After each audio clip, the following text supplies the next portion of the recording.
Hello and welcome to the South Talkies podcast. Today on the pod we have Rupa Rao, director of the beautiful and charming Kannada movie Gantumute. Rupa talks with us about the inspiration behind the making of Gantumute, the process of making Gantumute, her experiences during the making of the movie, and her future projects after Gantumute.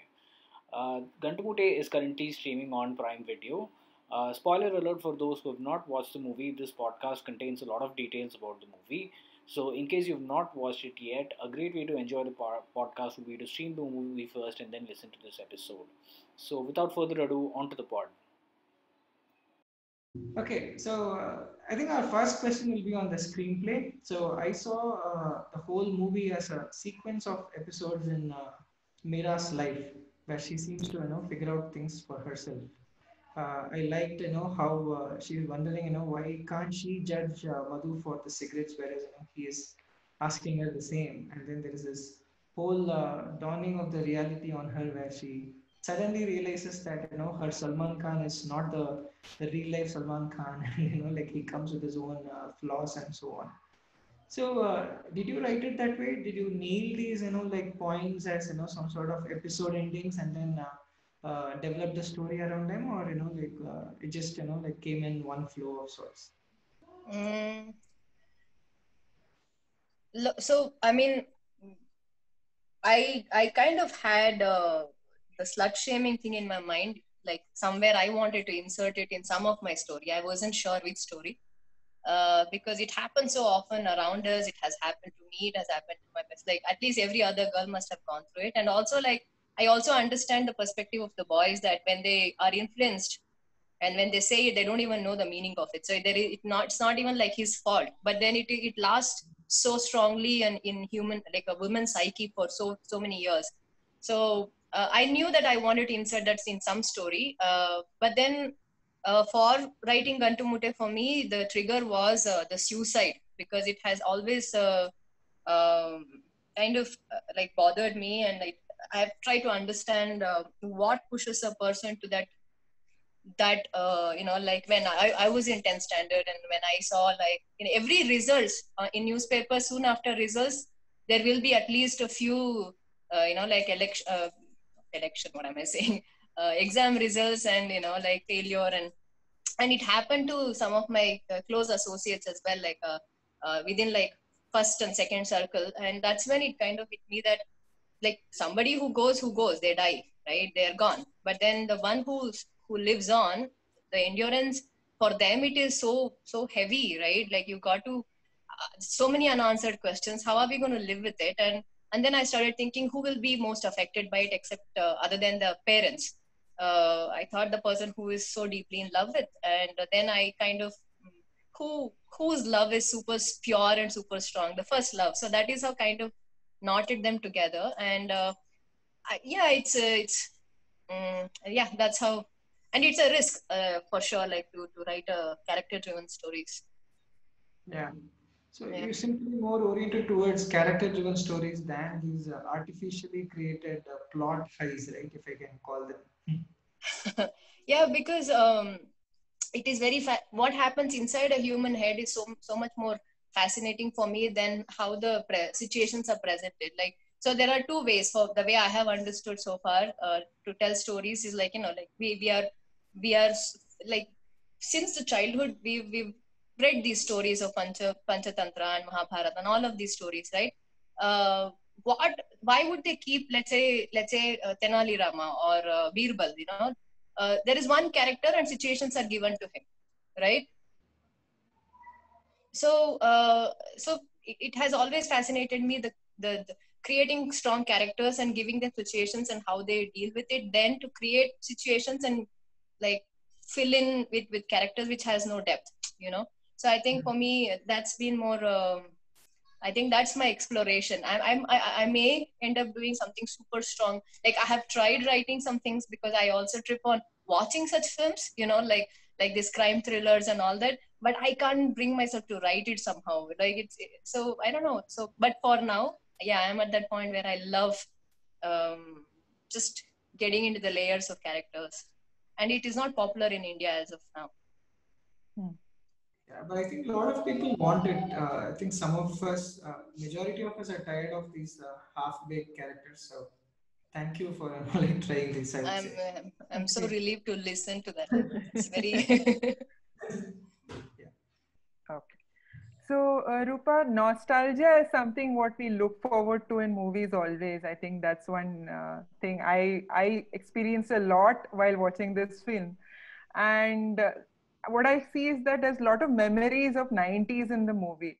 And you have set out to portray a lot of things which we have experienced. Like I'm a Bangalorean, so I've seen a few of these things and experience. And also, you show Meera as a lover of movies. 90s movies is talked about Hum Aapke Hai Kaun and all. So, is there something? Were you able to show all of what you wanted to show in terms of nostalgia, or did you miss out? And what are your memories of 90s?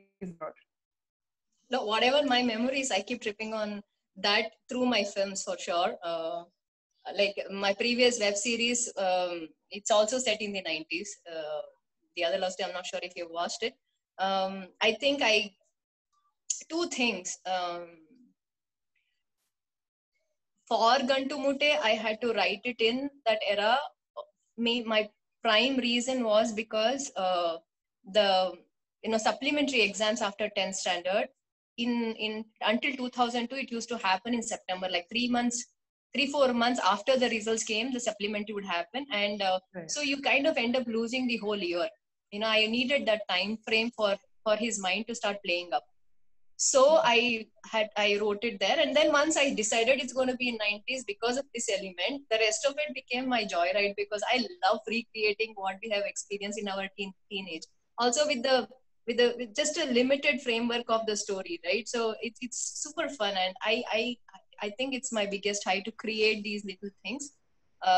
Now there's a joke around our team that like how Sanjay Leela Bhansali, he has these big sets and he changes characters and makes films. So Rupa is gonna just keep 90s set and keeps bringing 90s stories. So We're how happy for difficult or easy was it to recreate the 90s Bangalore? um, it was challenging, but it is like welcoming challenge. Like that is what we set out for. So within the framework of like we don't, just because it is in 90s, we don't have to show the wide shots for no reason, right? Like whatever the story required, so that is all we needed to bother about, just those frames like Lekhak book or Reynolds pen or the TV. And so our frames are very solid, very small, right? Like bus stop, so we had to bring in posters there, and so it was fun. And also wherever we went wide, we had to erase all the dish antennas. Right now it's not those antennas like how it used to right. be. Now it's like the Tata Sky and all those. So those Yes. things were challenging, but biggest challenge was sound for us because we did live sound. Uh, to make sure nobody's mobile rings, to make sure no mobile ringtone seeps into the soundscape. Nobody in the frame is seen talking to mobile. That was our biggest challenge.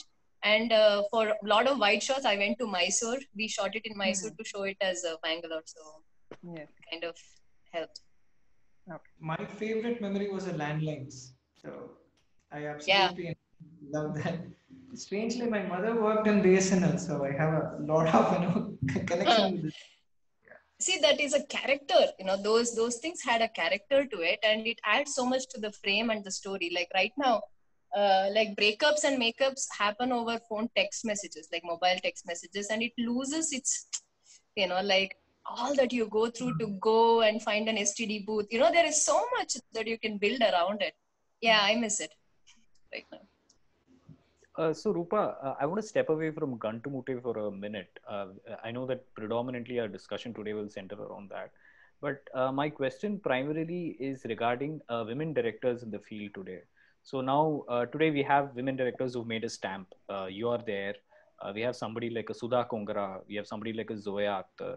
So Sudha Kongara, for example, has made a very macho film like Irudi Sutru, Kala Kadus, sorry, Sala Kadus. And Zoya Akhtar is given a variety. Like she's made Luck by Chance, and then she went on to make Zindagi Na Milegi Dobara, then Dil Dhadakne Do. Then there was a very gully boy, which is uncharacteristic for a woman filmmaker in India. So the question I want to address is there a perception or an expectation from women filmmakers to make a certain kind of a movie? For instance, you've made The Other Love Story and now Gantumoti, which primarily looks at a story from a female gaze. So is there a perception of, or an expectation, or to an extent even a bias towards women filmmakers? Like when I am with myself and when I'm talking to my own group of friends and all that, I don't feel any different. It's just like there's a story that occurred to me and I want to make it. And however it occurs to me, like the way I am is how I look at the world or the story. Yes, I did. I could sense certain bias when the later happened, like when the movie was ready. I'm also a producer of the film, so uh, when the movie was finished and we were looking to release it, that is when I kind of sense that.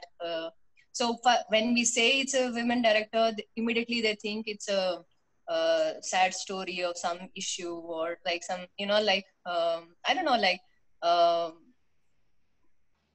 Women wanting to telling a story from a man's perspective, I don't understand how, because that will be again like a forced interpretation, because I really don't understand what's happening in a man's head, right?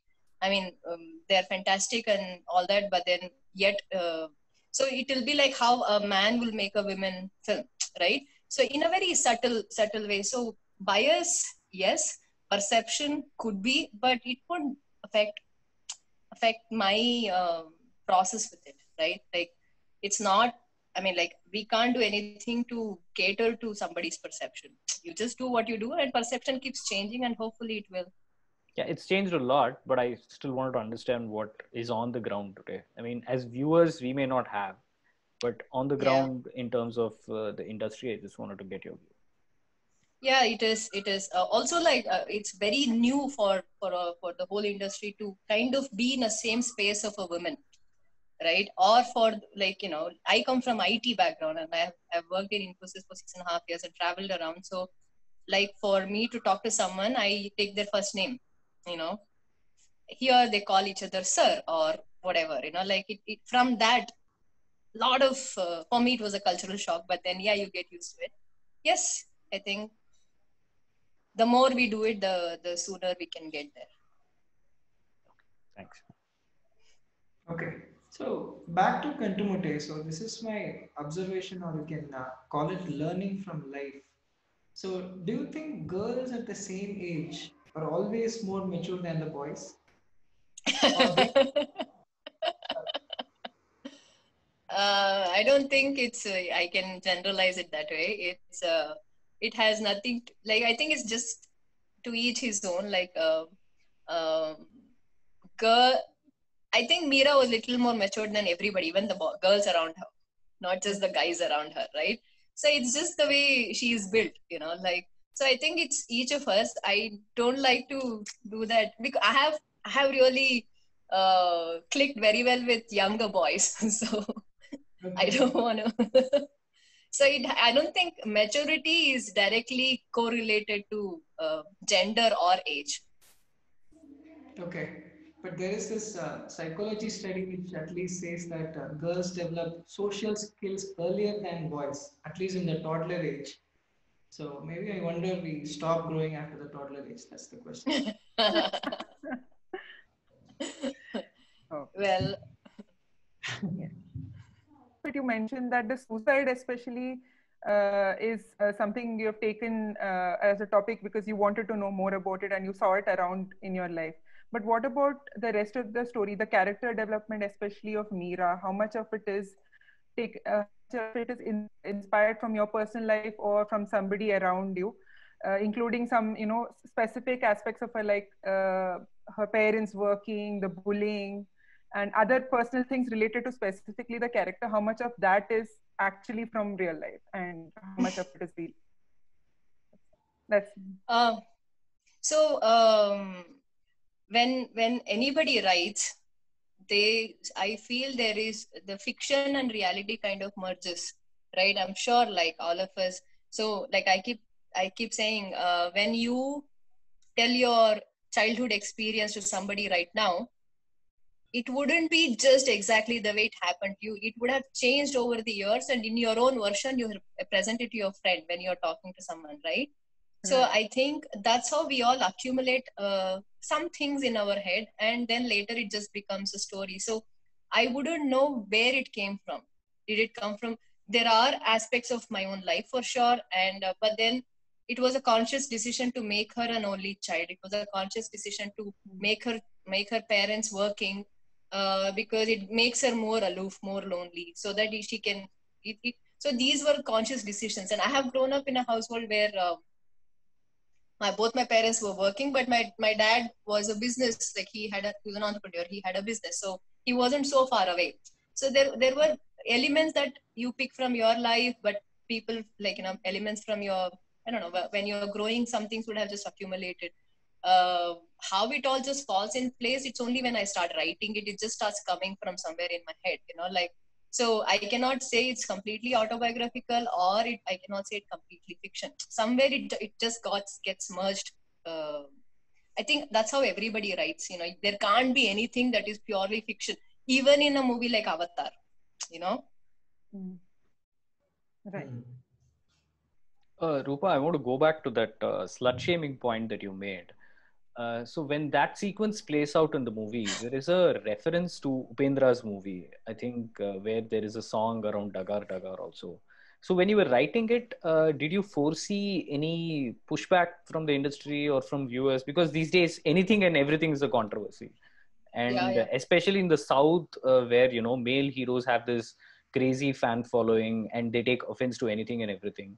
That seemed to be a bit of a... So when I watched the movie, I was a little surprised. But I haven't at least come across any news on that particular front. So I just wanted to understand how that particular thing followed through. Yeah, I mean, I wrote it, and then when like my immediate circle, when we were discussing it, I told my friends, let's be ready, because even the other love story I was telling, let's be ready. You don't know when you'll get pelted with stones, right? So this was also, and then I also kept telling a friend of mine to kind of reach out to Upendra to show him the film, just so, like, if he likes it, kind of, it's kind of him saying, just, you just have to accept it. We couldn't get a chance, but Priyanka Upendra ma'am, like, his wife saw it and she loved it. But I don't think, somehow I think people just saw the point. That's why there hasn't been any, backlash as such. I was also surprised for sure, because I was kind of mentally ready. Okay, this is going to happen, because when we released the first teaser, when I was just about, we had one in New York, and I was traveling to Canada just before that for Toronto premiere. I mean, the Canada premiere. We released a teaser in the press conference, and it was that teaser of him kissing and her kissing, and she's saying, "Mogo Agbitre, what if I get pregnant?" So I was asked by a reporter, a journalist, how if I'm trying to instigate these things in today's generation. So I'm like, okay, so if this brings in that kind of a reaction, I'm like, what will the But thankfully. It was also very odd, right? And I know you've spoken about this earlier, that the movie got A certificate. Just because, there were teenagers kissing or making out, and it just to show that teenagers had a relationship and even a teacher was okay with it. It's very odd. So does that point to sort of a culture that still exists in the South? Because still today, I see that we cannot have a movie like what Ayushmann Khurrana does in the North. And which is actually made for a mass audience and not for a niche audience. He makes movies where his mother gets pregnant when he himself is about to get married. So strangely, for all the development we have made in education, etc., that culture shift has not happened in the South. So this is sort of related to the earlier question. So I wanted to know your views on that. I think, like, when you're doing a movie in Hindi, you have a larger market, so you can take those risks. So here the market is smaller, so even for Ayushmann Khurrana, it's mostly metropolitan audience, right? Like, I don't know if deeper Bihar or deeper UP people are watching it and accepting it to be true, right? Or like accepting the whole story. But he's made his own niche audience. yes, like it was very strange. Again, movie making is just a team effort, right? So within your team, there is nobody who is questioning these things, because for all of us, it's. I mean, we like Teju and I, when I told her the script, Teju and Nishchi, when I told them the script, they didn't question why kisses. They questioned how are we going to be shooting it. You know, it's why is it? Why do we have that element in the script? Nobody even questioned it. So, and my first reality check was censor. I'm like, oh my god, where are we? Because I also told my mom, like, I told her, uh, there are so many kisses and all that, and she was kind of worried. And then when she saw the film before the censor and all, like the whole team and their families, we showed it to them. We did like the first premiere for all of them. Some 85 of us saw, and none of them questioned why do we have it. Like all like grandmas and grandpas and all of them. So this was my first reality check. But yes, I really don't know why are we not okay with talking about, very strangely, um, my neighbors. This is going to be recorded, so I'm a little. So I live in an apartment where sound amplifies because of no common walls. And there are times, I was telling Pallavi that there are times where I can hear some of them making out, like sounds, right? And I am always little worried that what if my mom hearing the same too? I think we are like, I can just talk to her about it, but I haven't, you know. So I think it comes from, I don't know where it's coming from. Like it's ingrained in us, and hopefully as we keep making and keep talking about this, we will get there. So a related question, right, on where you left it. So do you think this is the reality on the ground, or is it what the people in power in this film business, who think that's what the audience wants? I think it's that second one, what you said, because it's a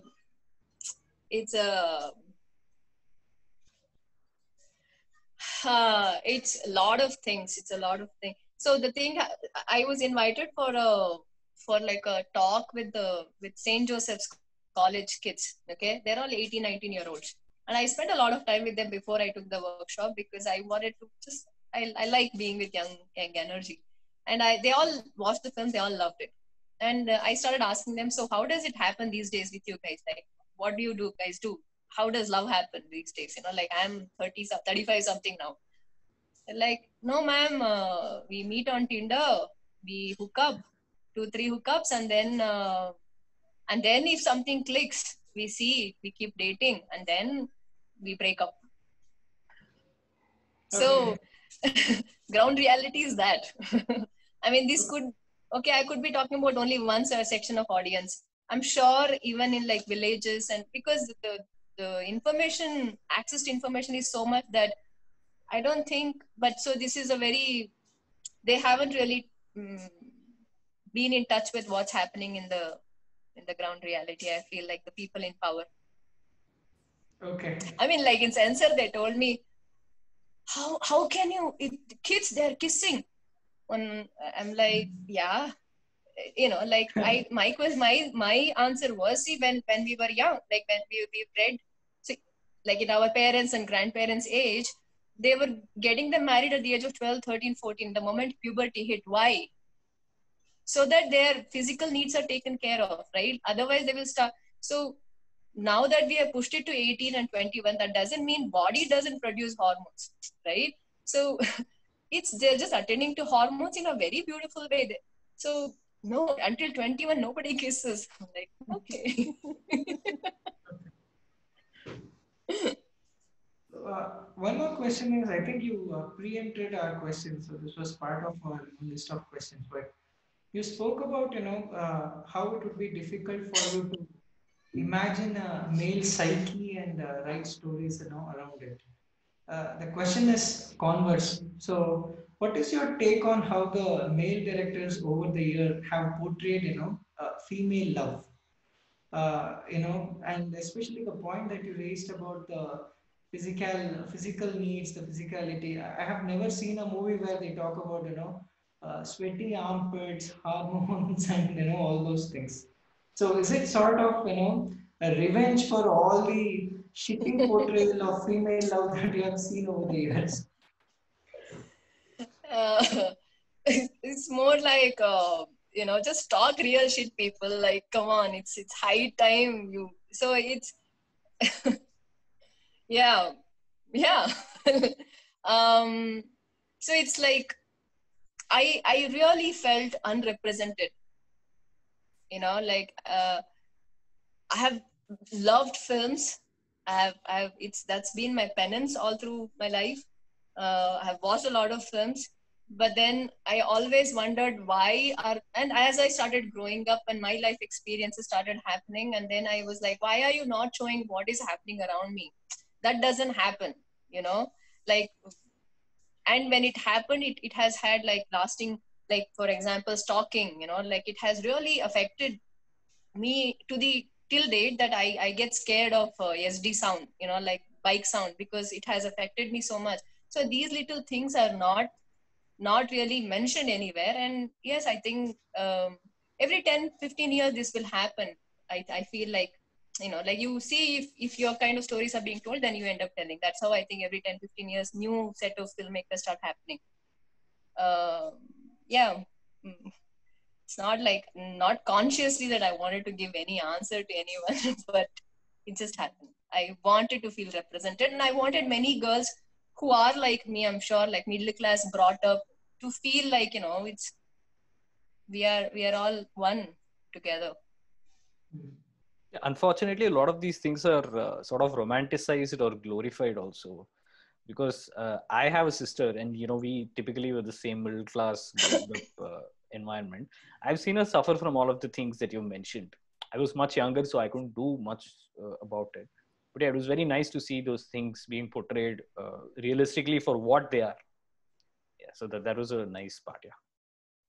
Yeah, yeah, yeah. I mean, yeah, it's very one section of people who feel this way, and there is one section who feel it's what's the point? So somebody asked me when I went to this producer with Gantu Mote, I was asked, what is the point of telling this story? Like, what is the point of all the movies that has been made so far?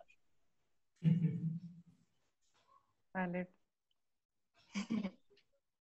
No, I think what I would like to say is that if something like this is shown to us when I was a teenager, I think it would have made a lot of difference, because we didn't know what's happening with us a lot of times. So some of the experiences you mentioned, like some sounds you hear, you get scared. So yeah, I think young people getting exposed to movies like this would create a difference. And I think that's a response to that producers or whoever came to you with that question. Like it did make impact on people. Yeah, that's for that's like, once the movie is out and once this happens, it just happens. It's like total consciousness of the world that will answer. It's not like, of course, maybe he was looking at finances, right? Like it won't be a blockbuster, we all knew. So my next question is a leading of the previous question. So you sort of realistically portrayed what teenage girls go through. I want to go to the character of Madhu. So Mira is attracted to him because he comes across as a macho guy. He doesn't care about things and all of that. He's very easygoing. But as the movie progresses, you see that he's sort of the antithesis to what she sees and likes in movies, right? She's reminded of Salman Khan, but even though he's physically macho, He wasn't macho. Salman wasn't macho then. Yeah, I understand. At that time, Salman was a very goody guy doing all the Rajeshri and Hum Aapke Hain Kaun kind of movies. But my point was that Madhu's physically macho, but otherwise he's a very soft guy. When there is a issue, he doesn't go and beat anybody. He doesn't shout. In fact, even when the Dagar entire issue happens, he tells her that just because they say it does not mean you are such a person, right? So why do you take? So Was it a conscious effort to write Madhu that way, to show that, because typically we don't see those kind of characters. You see somebody, going and beating up, is like defending the honor kind of things. But here is somebody who says, that guy is an idiot. You don't have to take his words. And that the entire thread also comes to conclusion in a very beautiful way, where she silences the other people by achieving something. But my core question remains as to, was there a conscious ideation behind writing Madhu's character? Yeah. Again, like to make it really touch home, like to be more as real as I have experienced life and I have seen things happen around me. And it hasn't, like, there was a moment in my life when a couple of my friends, it was when I was in graduation, somebody was harassing me on the group of boys, and so these two, they said, okay, you go ahead, we'll meet you later. And then I go and wait near my college, and these two come after 1 hour. I'm like, what did you guys do? No, we took care of it. I didn't like the feeling of it inside, like, what did you guys do? So they were like bleeding and all that, and no, we took care of it. And I didn't like the idea that maybe they got into a fight or things like that, because it was my fight. I didn't want them to intervene, first of all, right? Second of all, why patronizing me? Like, you are not going to be around me all the time. Tomorrow I'm walking alone home. What if these guys come? So it needs to be my fight. So I think it came from that moment. I think that is how I kind of brought in Madhu's character this way, because there were my friends who were like this, and there were my friends who were also like my dad and my brother and all of these, not too confrontational, like, and very logical, like it's not going to matter to you. So I think somewhere it all kind of got mixed up, and that's how I wrote Madhu to be this way. And he stands by her in his own way, not the way she expected him to, but he stands by. And I think, and her acceptance of that is her journey, right? From what she thinks is true to what is true, and her journey from that to this. It kind of gave me a nice flow. Okay. So as a side note, there were also these guys in the auto who were harassing her, but they don't surface back again in the story. So did something happen behind the scenes? Did Madhu do something, or is it one of those cases where some things happen and they don't happen again? So there are also cases when somebody harasses you or troubles you, and then it just goes away. Yeah, but I don't know what has happened there. There is a moment, like next day morning, she says, I don't know what happened in the fight, but they never came back after that. Correct. The reason I didn't want to bring them back, because it didn't matter to this story. It was just a distraction, right? Okay. What needed to come out of that episode came out to her, right? Okay. When for the story, it is not in that scape to bring again. It didn't make difference to the story narrative. So I didn't bring them back. Maybe they came back when she went to college, who knows, after Madhu died and she's now alone. I don't know. Okay. So a couple of my favorite framing of the scenes, right? The one long shot where they're kissing in the library. It's a tendency to expect that someone might walk in, right? So nothing happens there. That's one thing. And also, after the result of the supplementary exam comes in, and you show Madhu's reaction and Meera's reaction, change it. But was it conscious, or did I imagine this? Whenever we show Madhu, the camera seems very shaky, sort of showing that he's slipping into some sort of unstable situation and so on. Yes, this is something that we had discussed so I do a lot of discussion, and I spend a lot of time with my technical team and my actors before we go on shooting, because shooting is warfield. The better you're prepared, the better it is on the ground. So a lot of discussions, and like to make it completely her perspective of the story. It's very personal. So we have played a lot with close-up. So that kind of tells us what kind of lenses we need to use. So all of this, it's something that we discussed. And why I wanted it to be so, like in the library, why I wanted to give the privacy. And also, when you don't cut a scene, cut into, like, if you don't cut it and if it's one long, then it makes you feel certain way. So this is how you play with the psyche of audience, right? That is the beauty of cinema. you cut when every cut has an impact on you without you knowing when you're watching the film. So every cut was discussed. I love the process of editing in my own head. So most of the time I kind of already know where I'm going to cut when I'm shooting it. When I'm rehearsing it, actually, already I kind of know. So this is where I'm going to jump and go to this. So library scene, it was discussed, and even the result scene, and we wanted to do it all handheld. It so happened that uh, he is also moving too much, right? In his body. She's not. So if camera is handheld and he's moving too much, so it gives you a lot more that movement. She's not moving. Camera is subtly moving, so you won't see it. Camera is still moving. It's handheld, so it's a very subtle movement. So these were discussed, and I wanted it to be like a one long, like we didn't cut it like this angle. It was all in one. So they staged it and camera moved along with them, and only in the edit that we went for cuts. So all of this matters when you like how you stage it. And yeah, like you can see I get very tempted talking about these things. Like it's my thing. I love it. So We're I've glad. heard about how you cast Teju Belwadi in that role. It happened by chance, and how she nicely fit into that role. So she gave an amazing performance. It was very physical, and a lot of these reactions that she gave, right? It's like, especially whatever she used to do with her lips and her nose. She used to have that very shy smile. So was there a process to how that performance came out, or was it like completely internalized? So how did she prepare for that role? You have to ask her this question, because even I was mesmerized when you see her. Otherwise, like she snaps out and snaps back in, and I am like it. I'm like, how you doing it? She is not someone who takes this whole thing too seriously. It's all happening in her head, and then just before we say shot is ready, she'll take a few minutes by herself. She doesn't talk to anyone, and then she's in it. So I don't know how. And she was telling in some interview that I happened to see, where she said it seems she tried to do those things now, just in front of camera, in front of a mirror.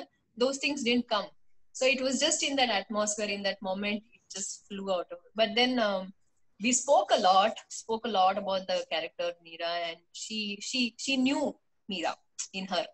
She just had to, like, in her subconscious, she just had to mobilize it and then bring it out. That's it. So she's phenomenal. Like for me, she is in the range of Sarita and like Revati. Yeah. She given right roles, she can.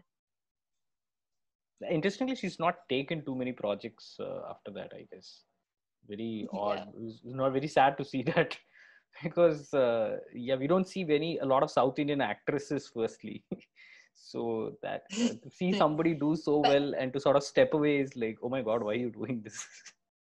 I think she is just she was telling me that I've ruined it for her, because now she only expects this kind of roles and this kind of screen time, and it's rare that you get 95% of the film only you are there.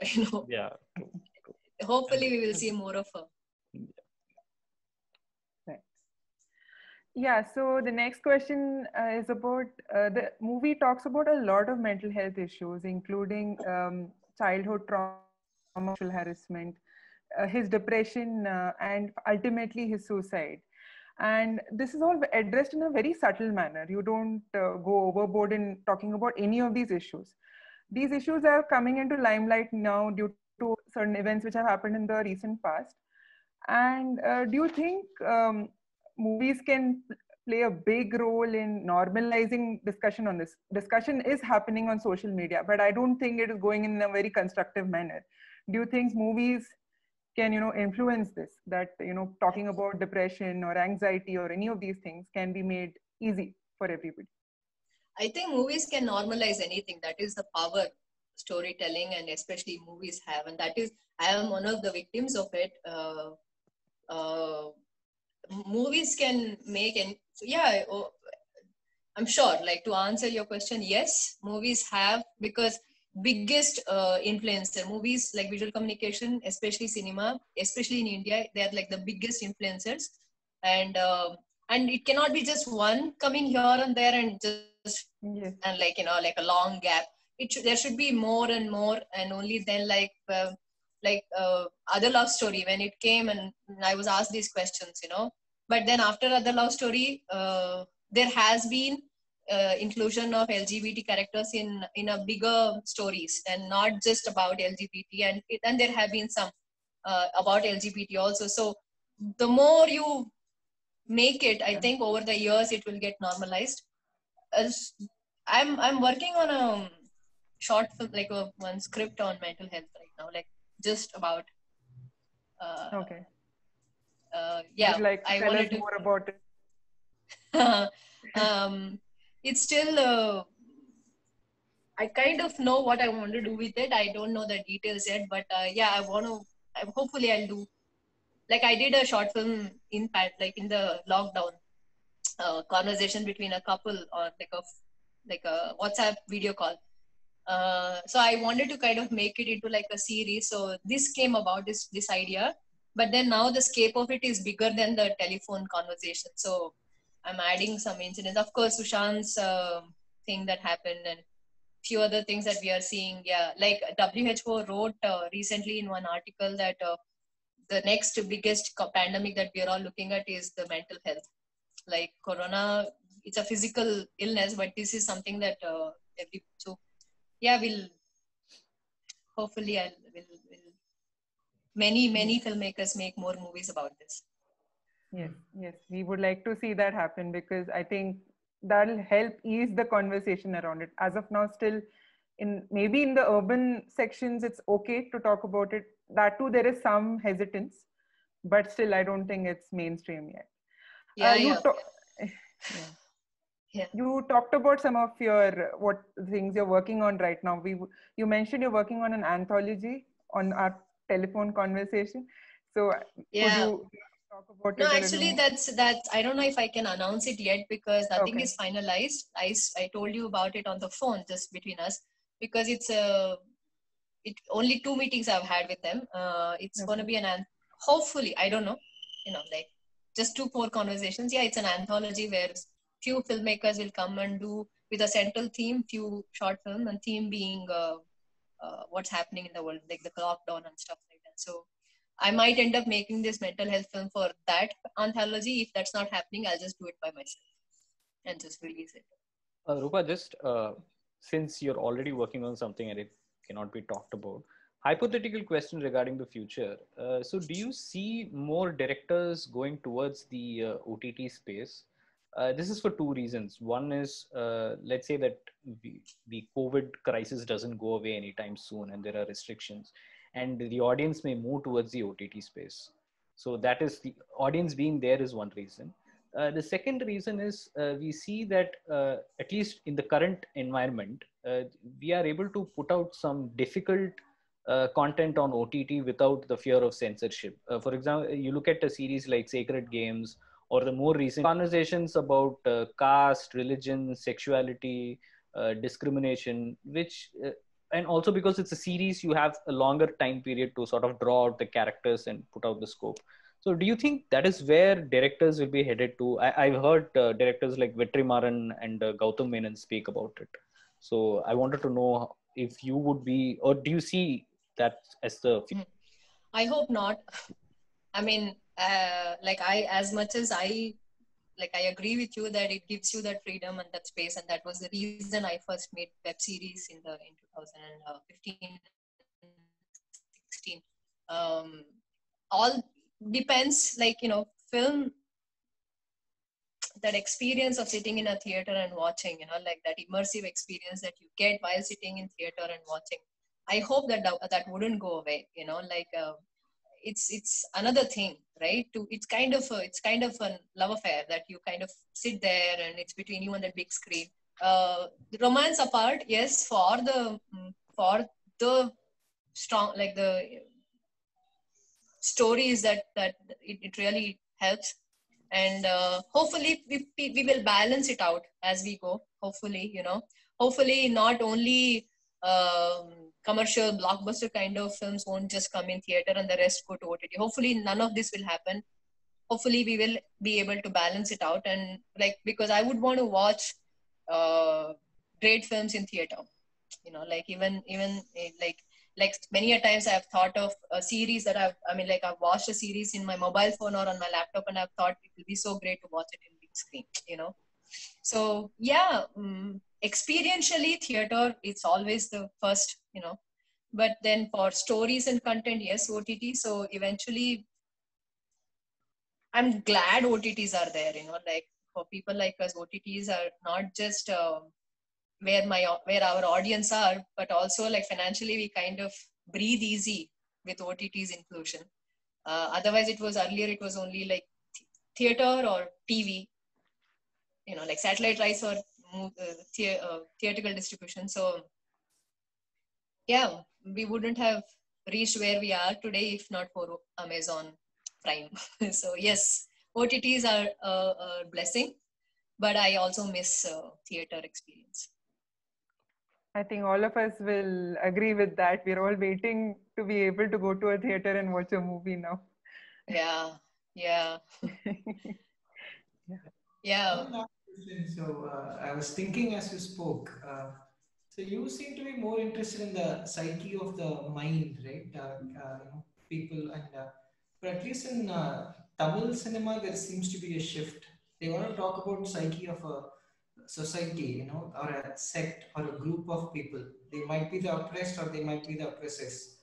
My question to you is like, aren't they the psyche of the society influences the psyche of a person and vice versa. So how do kind of uh, uh, differentiate or say that you're talking about one issue and not the other? For instance, the Dagar issue could very well be a common thing that could have happened across like different schools and so on. So it might just talk about the mindset of the group than a particular set of people. See, this is something that I have been thinking and I've been talking to a couple of my friends about. Um, First is individual, second is immediate family and community and society, and that's how it is, right? It depends from where are you seeing.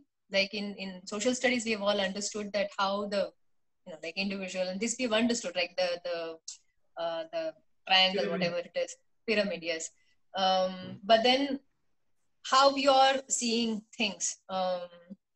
For me, politics, anything that's happening externally is, for me, it's inside out approach. I think that's how I am, and that's how I have seen the world, and that's how I have experienced things. Inside out approach. If your perspective is from outside in approach, then you will see society and then community and then this. So it is just shifting the perspectives. Like I said, like European cinema and some Iranian films, they have kind of shifted this from there to inside out approach long ago, because I think they have kind of in society they are in a place where there are no big issues to fight there, and it's more human psyche. So they have reached inside out approach very smoothly over the centuries. We still have a lot happening there to bring in this approach.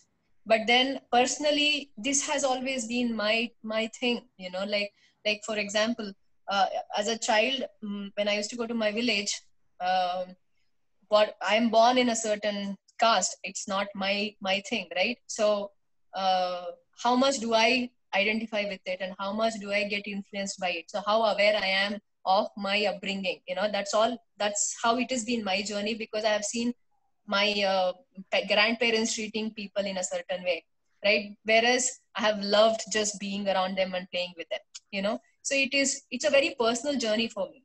Life has been, and I think for each of us, it is a very, very personal journey. And how much of whatever is happening outside is affecting you, and how it is influencing your immediate decisions and immediate events, that is how for me it has unraveled. And yeah, so it's just shifting the pyramid. Okay. Make sense? Yes. Thank you for listening into yet another episode of South Talkies. We hope you enjoyed this episode. If you did, please go ahead and share it with your friends. Also, don't forget to like and subscribe to our channel. We look forward to bringing to you another episode of South Indian cinema that has fascinated us. Till then, have a great day.